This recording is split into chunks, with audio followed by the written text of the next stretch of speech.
So I've just finished this video. I actually haven't recorded the end just yet, but I need to re-record the beginning because I need to explain to you that this video that I found with next to no views from a basically very small channel is a gem. This is a brilliant fucking video. This is another find by me that is unfucking real. Because this is a person that starts the video with saying that gaming for her is a respite. You know, during a traumatic time in her life, it provided some amount of levity that helped her get through that time, but then turns around, just does a fucking 180 and slanders gamers as bad as I have ever fucking heard from an ideologue before. This is an unreal person, and we're going to get to it. But I'll just say really quick before we start that I'm going to do another video based on this video, and it's not going to be about this person so much as it is about the fact that when these people make the case for representation in video games, they're not at all basing this on the economics of what you would have to put in a product to put on the fucking open market. You know, this is a fucking industry trying to make a profit, and these people have no earthly idea as to when they say these things about representation. And you know, you could just look at the statistics. It's never going to work. It's never going to be a selling point in any way. But they don't get it. They have no idea that this is a factor. But we're going to get to that at another time. For now, let's just watch this video and you enjoy the crazy shit this person is about to say. My name's Tiffany, and I'm a gamer. And I want to talk about my background in gaming and why I think representation of all different types of people is really important in gaming. I think it's safe to say that no one here cares about her history, so we're just going to skip past most of this. So, games were a big solace to me in high school. When I wasn't writing or singing, I was playing video games. And because, you know, I got a lot of flack growing up for various things, you know, between being an introvert and the Asperger's and just being, you know, fat. And so, you know, a lot of ways you could pick on me, I guess. But I managed to keep my queerness a secret, you know, the fact that I like boys and girls. So I don't know if that helped me at all, because I still got picked on for other things a lot. I still feel like it's kind of a trauma. But, you know, but games got me through a lot of that. And you know, they still get me through a lot of things. So with that said, the question then becomes, if it worked then and it works now, what do you need to change? And why do you feel as though you're in this position that you can say what needs to change? But I did notice eventually that, you know, just this lack of anything except, you know, manly men or saving the damsel in distress. And, you know, how so many, like, people of color are stereotyped in these games. And then just the over-sexualization of women with these fantasy bodies and lack of decent storylines. It's really frustrating. So we're going to stop here briefly. Tell me if you haven't heard every single one of those points before by 1,000 different people in which they never really get into what those things actually mean. No basis, no examples, no nothing, just talking points. When you say those things, when you make those quote-unquote criticisms of the industry or of games, you're saying, I know better than the writers. I know better than the people that are character artists, or just artists in general. I know better than every one of those people. An entire laundry list of people on a development team working on this game, I know better than every single one of those people. That's what you're saying. That's what you're endorsing. And unfortunately, you put yourself in the position where I have to say, bullshit. Bullshit, do you have any earthly idea what to say to any one of those fucking people on that development team? You don't know how to make a game. You don't know how to write for a game. You don't know how to create a character. You don't know shit. Anita Sarkeesian could fundraise for a game like that. She could find 1,000 to 2,000 fucking betas and feminists to fundraise any fucking game that she wanted to work on or just hand over to an actual development team to make. She could do that. She has that reach. But notice she's never going to do that. None of these people are ever going to make a fucking game. Stop being an authoritarian asshole. You don't know anything about game development. So when I started researching this stuff, And now I'm working towards a PhD in pop culture representations of other things, but this is included. You could get a fucking degree in actually being able to develop a game. If this is such a fucking concern for you, for the love of fucking Christ, please, please reconsider. This video is old, so we're probably too fucking late now, but please reconsider and get another degree in something that isn't pure horseshit. Even if it's some degree in like business administration to where you can help finance a fucking game. You don't need a piece of paper with a state symbol to get on YouTube and vetch about games. You don't need that. It's not a fucking prerequisite. I started thinking about why this lack of representation is important, and it really has to do with what we see as normal.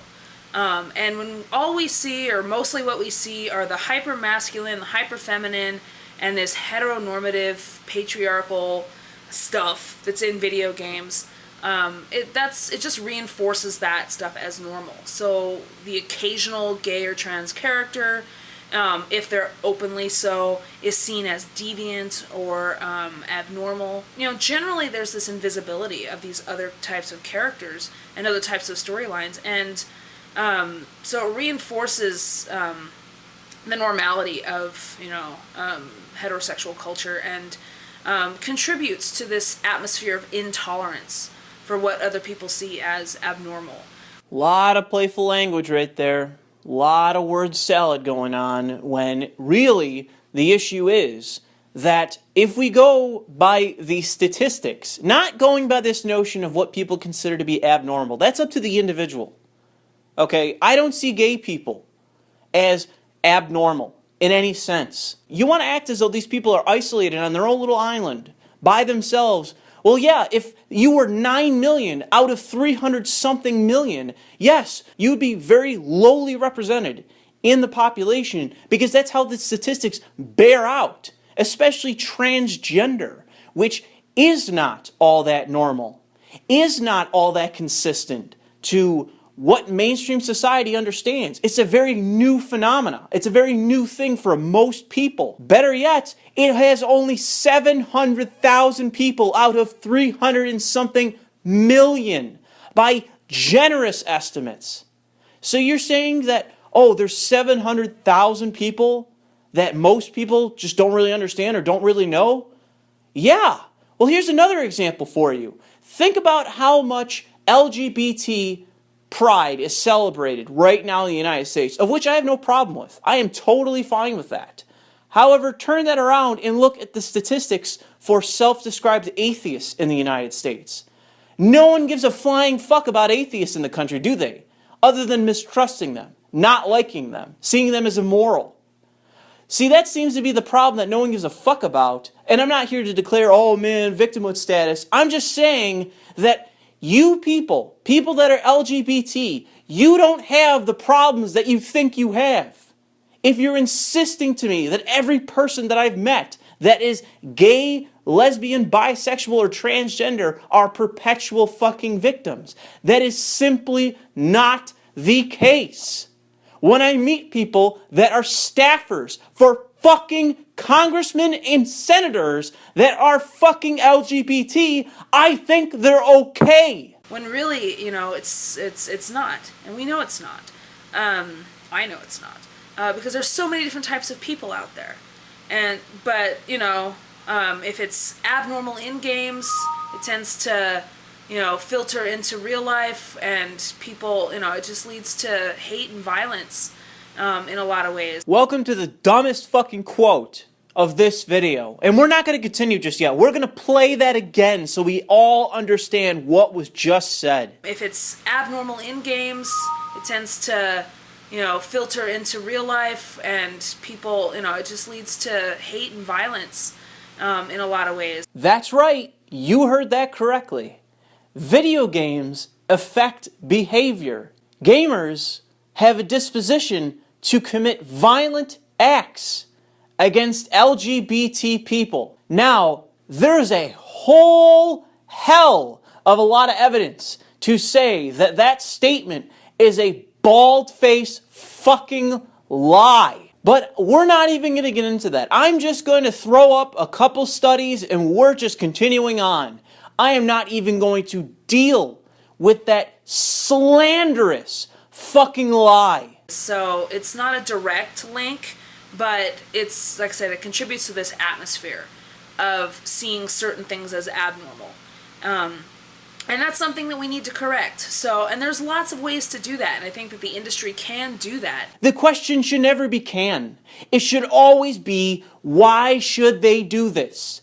You have no economic basis to make your argument at fucking all. This is all moralist bullshit. This is just simply saying my feelings and the feelings of other fucking people playing these games. And my question to you is not even just to say, you know, the basic cynicism of the industry. My question to you is, where are your fucking priorities? In an industry that cannot stop fucking the consumer in every conceivable way, why are we listening to someone bitch about representation in video games when we could be talking about the fact that there are still games that are being released that don't work?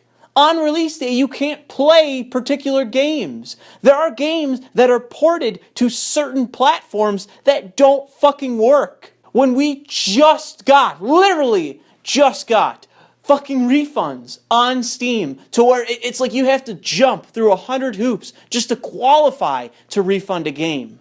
One fucking positive note in years of languishing and fucking misery. Where are your fucking priorities as a gamer? Doing that will help to just kind of break down this absolute normalization of kind of the dominant culture of this heteronormative culture that we have. So it is important, and people think it's not because, oh, they're just games, right? But popular culture of all kinds is really important. That's how we help identify. It's how we come to our identities and how we think about the world. So if the world is represented in better ways in video games and in other pop culture, then it'll help make changes in the larger society. So I say. It's so unbelievable to me that you as a person can sit down and look at a game like Grand Theft Auto 5, a satire of American culture, and say, no, actually, Grand Theft Auto 5 influences American society. And by the way, this is one of the biggest franchises ever. Everything's just unique. Every conceivable thing about that game is utterly unique. And as people play it, we just get fucking mesmerized. We get brainwashed, and then fucking Project MK Ultra, like you come out and you're just a whole other person. You've mind-fucked society. Does anyone listening to this not understand how fucking embarrassingly stupid that is to believe in? So anyway, that's my spiel, and let it go there. But I hope to see some folks at GamerX. I'm gonna go. It's gonna be awesome. And until then, happy gaming. So I really hope that you guys appreciate this find by me, because this to me is just one of the best videos that I've found thus far. This is an unfucking real person. And, you know, it's just a thing to where I would feel more in line to sympathize with them at all if they didn't make it clear that they think that I am a fucking bigot. I mean, could she be more explicit in saying that yours truly not only is a bigot, but acts on that bigotry, is willing to go out and commit acts of violence? So I hope you guys enjoyed this commentary, and thanks for subscribing, thanks for liking this video, thanks for sticking around, and I hope to come out with more content in the future.